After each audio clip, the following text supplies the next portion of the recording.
Pai, eu te louvo e te agradeço mais uma noite na tua casa, Pai. Nosso primeiro dia, Pai, de culto, Pai. Nosso primeiro dia de campanha. Pai, eu creio que nessa noite tem a palavra no nosso coração. Pai, nós vamos entrar no mês de janeiro. Ele já abençoou, Pai. E eu profetizo que ele já é abençoado no seu povo. Pai, então, nessa noite, Pai, usa a sua serva no canal de bênção. Toda certa a palavra, nós repreendemos em nome de Jesus, Pai. Pai, verdadeiramente, que eu duvido cativo a ti. É tudo que eu tivesse para a honra e glória do Senhor. Amém. Glória a Deus, paz do Senhor, queridos. Amém. Feliz ano novo para cada um de vocês. Apesar de que eu costumo falar, né? Meus filhos sabem, quem me conhece sabe. É aquilo que a Priscila falou aqui no início, né? O ano é só um número no calendário que mudou. Se nós não nos permitirmos mudar, nada vai ser novo. É só o número que mudou, é só aquela euforia, né, da virada, aquela empolgação. E a gente começa, que esse ano vai ser, vai acontecer. Se não partir de nós, se nós não nos conectarmos ao Senhor e não entendermos no Espírito cada ciclo pelo qual nós passamos, vamos repetir os mesmos ciclos que não se concluíram. Amém? Então que você possa, nesse ano, se permitir ter o teu coração conectado ao Senhor, dirigido pelo Espírito Santo de Deus. Quem aqui quer ser dirigido pelo Espírito Santo de Deus? Amém? Eu vou ler uma coisa aqui já. Que você continue com o teu coração queimando, com esse desejo de ser conduzido pelo Espírito Santo de Deus, para que você possa passar por todas as coisas que você tem que passar, sobre todas, aprender com o Senhor, ter vitória e ter uma jornada marcada pela bênção de Deus aqui na tua vida. Amém? Abre comigo a tua Bíblia no livro de Mateus, capítulo 4. Queridos, eu confesso para vocês que, olha, como foi difícil, como eu lutei, e como eu queria trazer outra palavra para vocês. Primeiro culto do ano, sabe, eu tinha algumas palavras, porque primeiro culto do ano, terça profética, eu queria trazer palavras de vitória para a tua vida, para profetizar e ver a igreja levantar a mão e pular e dar glória a Deus e aleluia. E eu pensava numa palavra e eu falava, nossa, essa vai ser boa. E lá no fundo o Espírito Santo falava, não é isso que eu quero que você fale. E eu, vou procurar outra, procurei outra. E eu falei, essa aqui é boa. Não é essa, queridos, eu vou trazer para você aquilo que o Senhor colocou no meu coração para trazer. Talvez não é uma palavra que você vai dar muito glória a Deus e aleluia, e pouco importa para Deus que você levante a mão e serva aqui dentro da igreja, porque Deus quer te incendiar para você em todo o tempo estar cheio da presença e da glória dele, e por ele ser dirigido em todo o tempo. Porque você pode participar de cultos onde você fala, meu Deus, que culto foi esse? E eu senti o mover, e eu pulei, e eu sapateei, e eu rodei, e eu falei línguas, aleluia. Chegou lá fora diante das lutas, é lá que você vai provar se aquilo que você viveu aqui de fato foi no teu espírito ou foi no teu emocional. Mateus capítulo 4, verso de 1 em diante.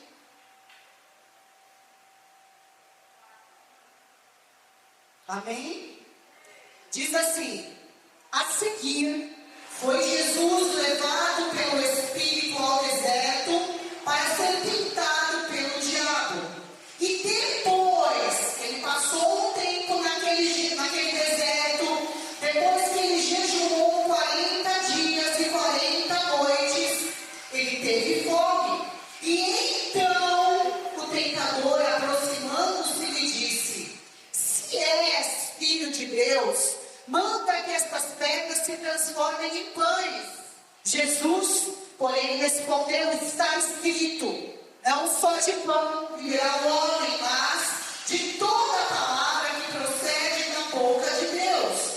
Então o diabo continuou e o levou à cidade santa, colocou sobre o pináculo do templo e lhe disse: se és Deus, atira-te abaixo, porque está escrito: aos teus anjos dará ordem ao teu respeito, para que te guardem, eles te sustentarão nas mãos, para que não tropeces em alguma pedra. Respondeu-me Jesus: mas também está escrito: não tentarás o Senhor teu Deus. E o diabo continuou e o levou ao monte muito alto, mostrou-lhe todos os reinos do mundo e toda a glória deles. E lhe disse: tudo isso te darei, se prostrado me adorares. Então Jesus lhe ordenou: retira-te, Satanás, porque está escrito: ao Senhor teu Deus adorarás, e só a Ele darás culto. Com isso o deixou o diabo, e eis que vieram anjos e o serviram. Amém? Pode se assentar em nome de Jesus. Queridos, Jesus ele nasceu e ele veio a essa terra com um propósito. Ele mesmo diz que ele se manifestou para destruir as obras do diabo. Aquilo que homem nenhum foi capaz de realizar, aquilo que a oferta de carneiros, de bodes, de ovelhas não puderam realizar, Jesus nasceu para manifestar. Jesus nasceu com um propósito: destruir as obras do diabo. Jesus nasceu com uma missão: apresentar a mim e a você, não a igreja A, B ou C, mas Jesus, ele veio para nos apresentar ao Pai e para restaurar em nós a glória que através de Adão no Éden foi roubada. E nós deixamos de ser filhos para sermos criaturas. Mas em Cristo, a nossa identidade como filhos, ela é restaurada. E a glória que Satanás roubou no jardim do Éden, ela é restituída através de Cristo. Ele viveu nessa terra para destruir as obras do diabo. Morreu ao terceiro dia, ressuscitou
algo que ele não precisava, porque o batismo ele é para quê? Para remissão de pecados. E ele foi aquele que não cometeu pecado. Mas, para vocês darem esse exemplo, ele se batizou. E a palavra fala que quando ele se batizou, todos viram uma bomba que veio ali do céu, e que era o Espírito Santo. E uma voz foi ouvida: esse é o meu filho amado, em quem eu me comprazo.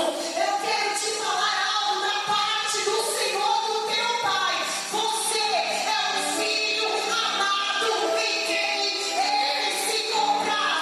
Você é uma filha que ele amou de tal maneira que ele entregou o único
se preparar. Como que Deus preparou ele? Levando ele para o deserto.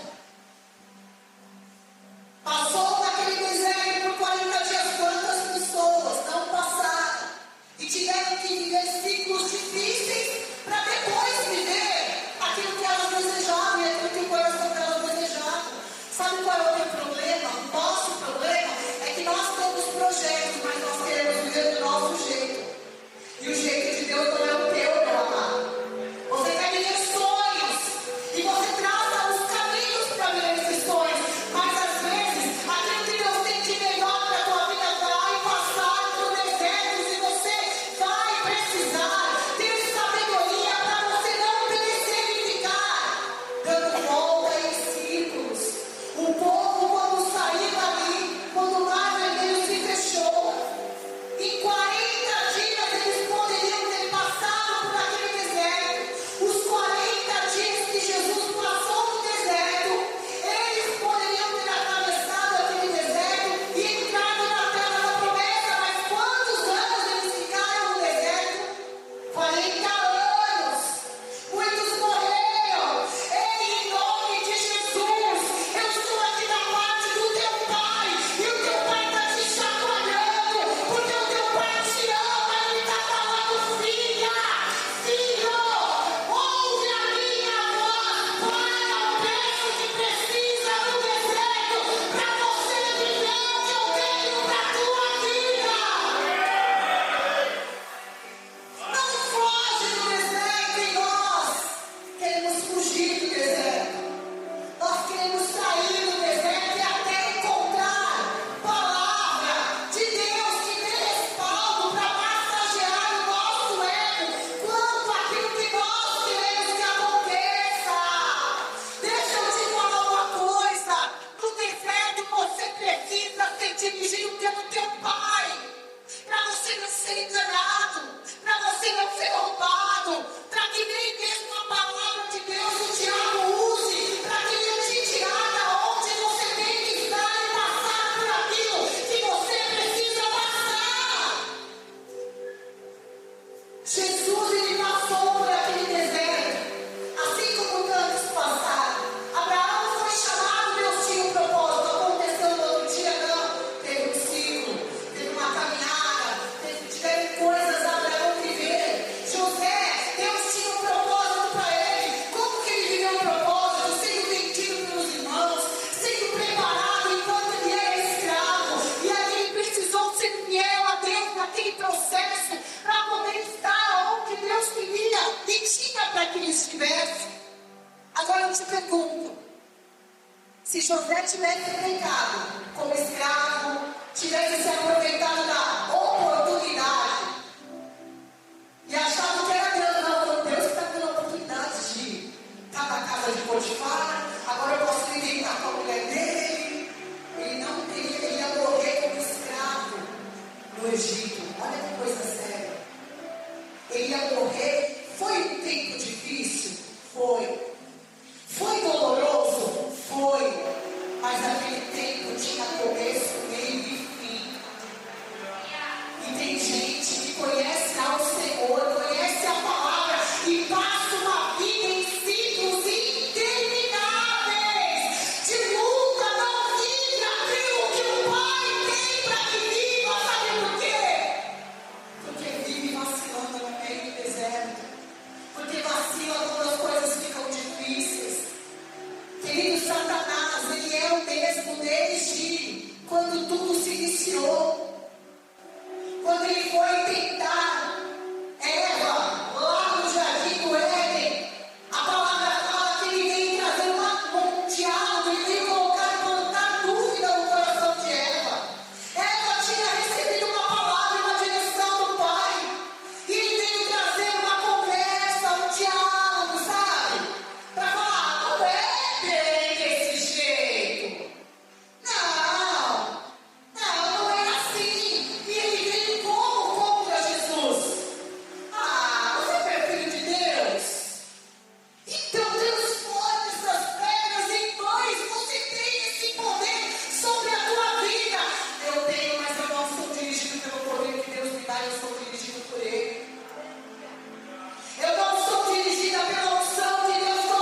alimentar.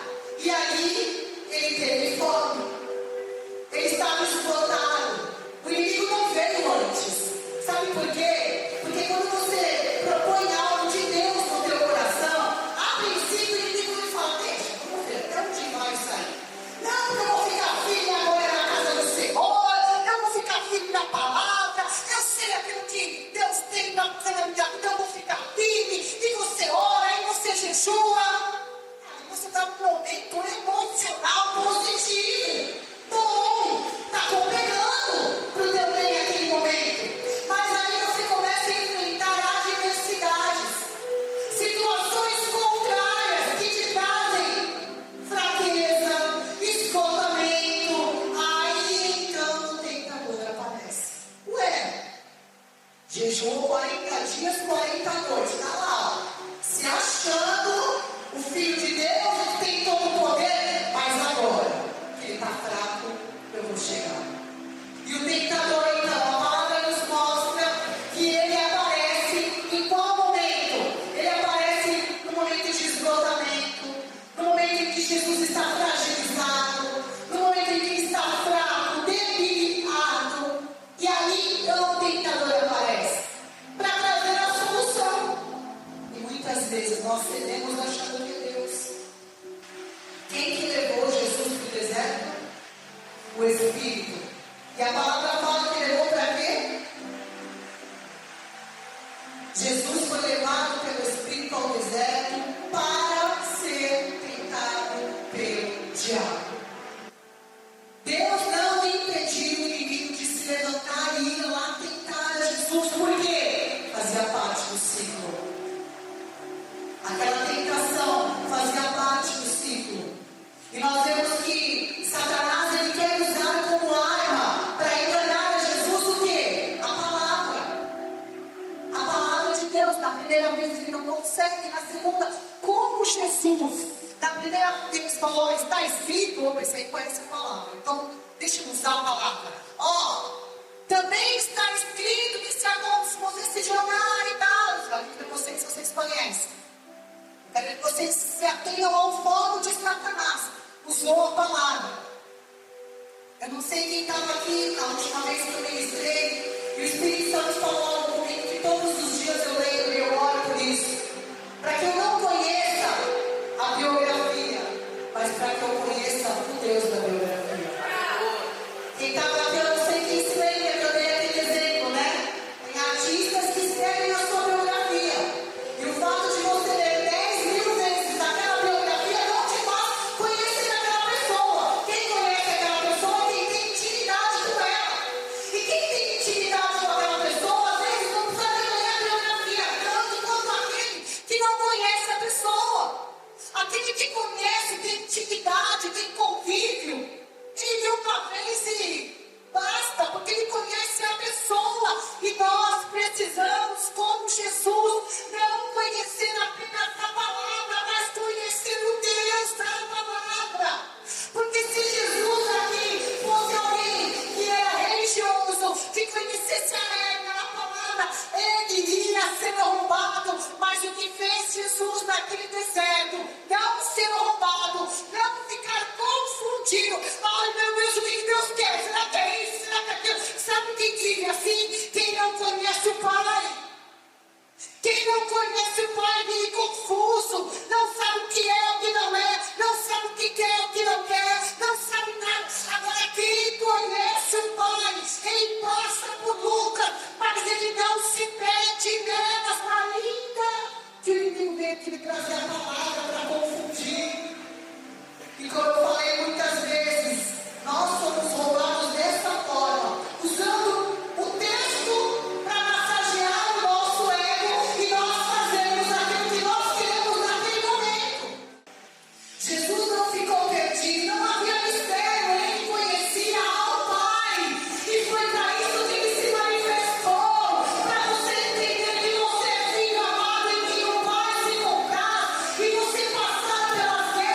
bem dele aqui na terra dos viventes.